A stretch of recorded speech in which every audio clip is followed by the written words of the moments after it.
और मैं तो शादीशुदा हूँ। शादीशुदा आदमी के जीवन में तो टेंशन ही टेंशन रहता है।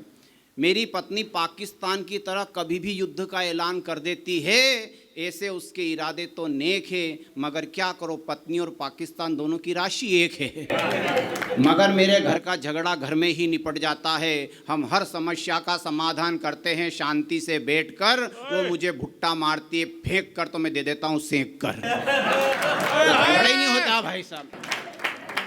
किसी ने, बोलो भैया, किसी ने पंजा जिता दिया तो किसी ने कमल खिला दिया। कई नेताओं ने चुनाव जीतकर अपना वादा भुला दिया। और मेरी बीबी की महानता की क्या तारीफ करूं, उसने तो नाग पंचमी के दिन एक नेताजी को ही दूध पिला दिया।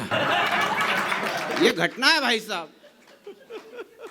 तालियां कमजोर आ रही है भाई साहब। किसी ने वतन के खातिर जान दी तो किसी ने मोहब्बत के खातिर जान दी, मगर मेरे एक दोस्त ने तो इसलिए जान दी क्योंकि उसकी बीबी ने बासी बनियान में चाय छान दी। ये तो घटना हो जाती है। शादी से पहले आदमी का चेहरा रहता है। कमिश्नर साहब, अभी तक यही डिसाइड नहीं हुआ कि कमिश्नर हैं क्या महापौर हैं। महापौर साहब है, डिप्टी मेयर है। हाँ, वो अंग्रेजी में बोला ना, अंग्रेजी अपने को ज़्यादा आती नहीं है भाई साहब, दिक्कत है। पूर्व महापौर, उप महापौर, पूर्व का है कि पूर्व उनके दुश्मन है अब। हाँ, बहुत बढ़िया है। तो आ जाओ भाई साहब, भी आ जाओ, यहीं रखा कार्यक्रम है ना। आजा। बहुत बढ़िया। तो 4-8 पंक्ति और पढ़ता हूँ कि शादी से पहले आदमी का चेहरा रहता खिला खिला। कहाँ गए संजीव जी? हाँ, बहुत बढ़िया, आगे आ जाओ। जगदीश भैया कहाँ है? पाठक जी यही है, कहीं नहीं, बीच में निकल जाते इसलिए डर लगता। कि शादी से पहले आदमी का चेहरा रहता है खिला खिला। कोई कहता उसे खर्चीला, कोई कहता शर्मिला, कोई कहता रोबीला, मगर शादी के बाद बीबी ऐसा धोती है, ऐसा निचोड़ती है, ऐसा झटकारती के पजामे जैसा हो जाता ढीला ढीला। सूझ नहीं पड़ती है बापड़े को करना क्या है। और ये महिलाओं की ताली देख करके मुझे लग रहा है कि मैं सच कह रहा हूँ। संजीव भैया, मजा आ रहा है ना? मेरे को भी मजा आ रहा है। पवन गोयल जी ने ताली बजाई इस बात। बहुत बढ़िया, पवन जी को बजानी भी चाहिए। संजीव जी की धर्मपत्नी कहाँ है? ये है 25 साल वाली, है ना? तो संजीव जी, आपको देख के 4 पंक्ति याद आ गई है, सुनिएगा। जिंदाबाद हो गया कमलेश जी, कमाल हो गया यार, मैं यही तो सुनना चाहता था, और क्या है। तो संजीव जी 4 पंक्तियां सुनिए कि इस महंगाई के युग में बहुत कठिन है जीना। अच्छे अच्छे, संजीव जी सुनना, इस महंगाई के युग में बहुत कठिन है जीना। अच्छे अच्छे रुस्तमों का निकल जाता है पसीना, और जो बीबी के होते हुए भी हंस ले मुस्कुरा ले, समझ लो उसी आदमी का 56 इंची सीना। तो आज के नरेंद्र मोदी तो आप ही है भाई साहब। ऐसे राहुल गांधी भी बहुत बड़ी आदमी है। अपन कोई बुराई नहीं करें, अपने को क्या करना। अपन ना तो कांग्रेस के आदमी, ना बीजेपी के आदमी है, ना लोग छुपा के, ना सपा के, ना ढपा के, ना आपके किसी के आदमी नहीं। अपन तो सिर्फ अपनी बीबी के ही आदमी हैं। हाँ, और राहुल गांधी बहुत बढ़िया काम कर रहा, भारत जोड़ो यात्रा निकाली। मैं मोदी अमित शाह के पास में गया, मैंने कि भारत जोड़ो यात्रा निकाल रहा है, मोदी जी देखो तो कांग्रेस तोड़ो यात्रा निकाल रहे हैं, ये हो क्या रहा है? तो कि ये तो राहुल गांधी का ही काम कर रहे हैं मोदी जी। मैंने, मोदी जी कांग्रेस तोड़ रहे हैं और कह रहे हैं कि राहुल गांधी का काम कर रहे हैं? तो कि हाँ बिल्कुल। तो अब अमित शाह का जवाब अच्छा लगे तो ताली बजाना। अमित शाह जी बोले, दवे जी, राहुल गांधी भारत जोड़ो यात्रा निकाल रहा है, मोदी जी कांग्रेस तोड़ो यात्रा निकाल रहे हैं। कई प्रदेशों में कांग्रेस तोड़ दी है। जिस दिन कांग्रेस पूरी तरह से टूट जाएगी, उस दिन भारत ऑटोमेटिक जुड़ जाएगा पूरा। अगर यहाँ कोई कांग्रेसी हो तो मेरा पेमेंट कम ना करे।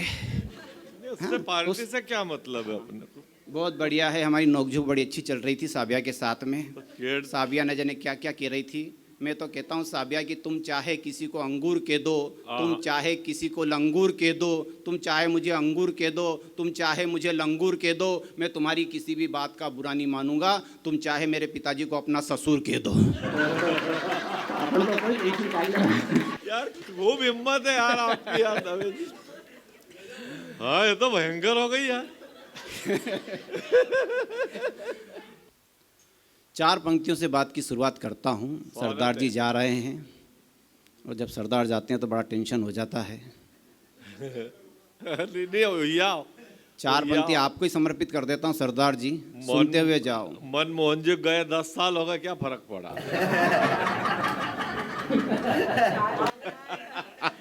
चाय वाला आएगा।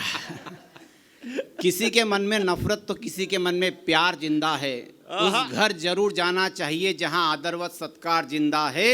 और इस मुल्क के लोगों को डरने की जरा सी जरूरत नहीं है, जब तक इस मुल्क में एक भी सरदार जिंदा है, एक भी सरदार जिंदा है। सरदारों ने बहुत बलिदान दिए हैं। गौरव चौहान जी बहुत बड़े कवि हैं। एक बार कविता पढ़ी, मफतलाल जी ने बुलाया मुझे, सारे लोग चले गए थे, सिर्फ 3 लोग बचे थे। मैं उनके पास में गया, उनने मेरी कविता पे ताली भी बजाई। मैंने कहा भाई साहब आपका परिचय दीजिए। पहला बोला भाई साहब मैं माइक वाला हूँ। मैंने कहा बहुत बढ़िया। दूसरे वाले के पास में गया, मैंने भाई साहब आपका परिचय? बोले मैं लाइट वाला हूँ। तीसरे वाले को माला पहनाई, मैंने कहा भाई साहब आपका परिचय? बोले मैं टेंट वाला हूँ। आपका हो गया तो मैं भी अपने घर जाऊँ। बहुत बढ़िया, आ जाओ भाई साहब, यही रखा कवि सम्मेलन। स्वागत है। आपकी चाल से, ढाल से, गाल से, जेब में फंसे रुमाल से ऐसा लग रहा है जैसे आज ही आए अपने ससुराल से। बहुत बढ़िया, पक्का आज ही आए। आज ही आए, पक्का है। हाँ। आजा अनुराग, आजा, तू भी आजा। मफतलाल जी उठ रहे हैं। मफतलाल जी के लिए तो इतना ही कहूँगा कि नज़ारे भी इनके गीत गाते हैं, सितारे भी इनके गीत गाते हैं, शादीशुदा भी इनके गीत गाते हैं और कुंवारे भी इनके गीत गाते हैं। बहुत बढ़िया। साबिया सरथी तब तक बैठे रहे, उनका कोई काम ही नहीं है यहाँ पे। इन्हें न गीता अच्छी लगती न सीता अच्छी लगती है, जिनका दिल जेठालाल की तरह है उन्हें सिर्फ बबीता अच्छी लगती है। जिंदाबाद। साबिया तू तो इन्हें देख कर मुस्कुराती रे। साविया तुम तो इन्हें देख के मुस्कुराती रहो, वरना ये उदास हो जाएंगे। अभी तो शहर में 2-4 है, कल से हजारों देवदास हो जाएंगे। जोरदार। बहुत बढ़िया। 4 पंक्ति पढ़ता हूँ कि फूलों को महकने से भला कौन रोक सकता है, तारों को चमकने से भला कौन रोक सकता है, और जिनके ऊपर बांके बिहारी की कृपा हो जाए उनकी तकदीर को बदलने से भला कौन रोक सकता है, कौन रोक सकता है। यहाँ हाशी का कोई टेंशन ही नहीं है भाई साहब। भाभी जी को मजा आ गया, बस मेरा अच्छा।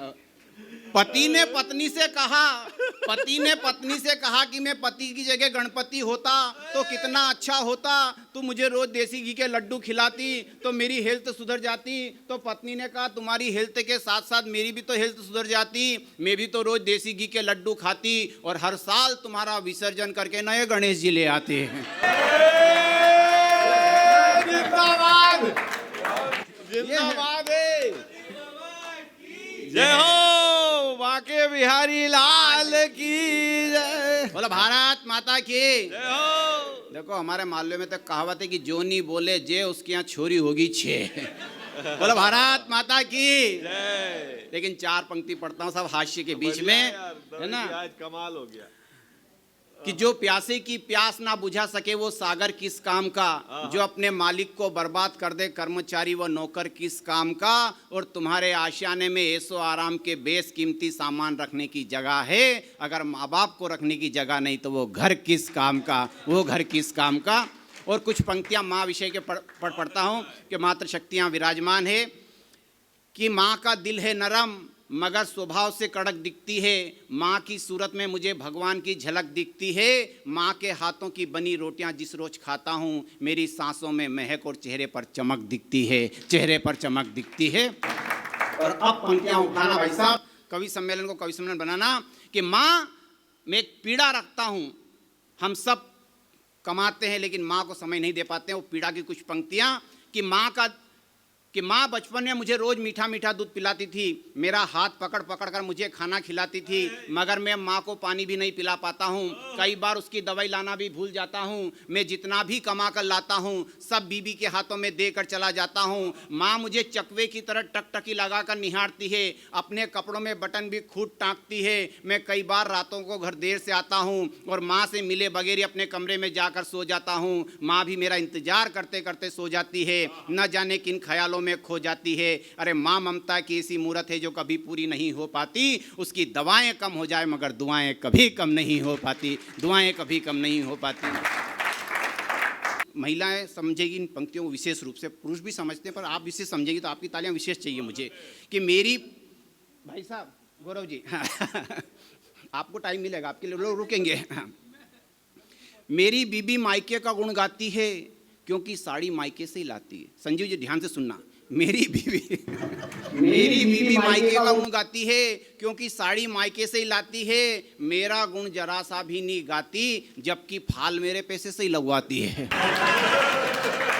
संजीव जी आप तो पैसे वाले हैं, आपके घर भाभी जी मायके से आती है, हो सकता 5,000 की साड़ी पर मेरी पत्नी 2,000 की साड़ी लेके आती है, कभी 1,000 की साड़ी लेके आती है, और 1,000 की साड़ी लेके आती कहती है देखो मेरे भाई ने दिलवाया, मेरे बाप ने दिल, तुमने क्या दिलवाया, अपना कोई एहसान ही नहीं।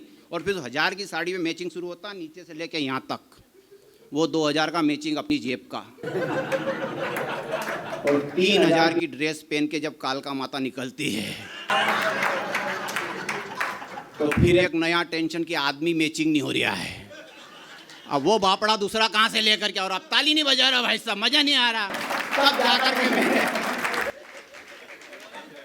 तब जाकर के मैं अंतिम 5-7 पंक्ति पढ़ता हूँ। पढ़ना तो बहुत कुछ था लेकिन समय नहीं है। कि मैंने मेरी पत्नी से कहा कि वो शर्मा जी की मिसेस तेरे से ज़्यादा पढ़ी लिखी है, समझदार है, इंटेलिजेंट है, फिर भी वो सीधे पल्ले की साड़ी पहनती है और तू उल्टे पल्ले की साड़ी पहनती है, क्यों? तो पत्नी ने कहा तुम्हारे दिमाग में छोटी सी बात भी बड़ी देर से उतरती है, क्या तुम्हारी अक्ल घास चढ़ती है? अरे समय के साथ खुद को बदलना पड़ता है, वक्त और हालात को समझना पड़ता है, सीधे आदमी के साथ सीधे और उल्टे आदमी के साथ उल्टे पल्ले की साड़ी को पहनना पड़ता है। चलो, और सर 4 पंक्ति और याद आ गई, 4 और 4 2 पंक्ति पढ़ूंगा मैं, 8 पंक्ति से ज़्यादा नहीं पढ़ूंगा। कि मैंने मेरी पत्नी से कहा कि वो लल्लू चाय वाला जब चाय बनाता है तो चाय पीकर के मज़ा आता है, ग्राहक उसी के गुण गाता है, मगर तेरे हाथ की चाय पीकर तो कभी सभी ही मज़ा आता है, बाकी तो मूड ख़राब हो जाता है। बता उसके चाय बनाने में और तेरे चाय बनाने में क्या फ़र्क है, और इस विषय पर तेरा क्या तर्क है? तो पत्नी ने कहा कि लल्लू चाय वाला जब चाय खराब बनाता है तो ग्राहक दूसरी दुकान पर चला जाता है, लेकिन हमारा ग्राहक घूम फिर कर झक मार कर हमारी दुकान पर ही आता है, क्योंकि ग्राहक के और हमारे बीच में एक एग्रीमेंट है, वो टेम्परेरी और हम परमानेंट है। जाते जाते छोटी सी 4 पंक्तियाँ कि आप सबका जीवन मंगलमय हो, कुंवारों की शादी जल्दी से तय हो, और शादीशुदा रोज अपनी बीबी से कहे देवी तुम्हारी जय हो।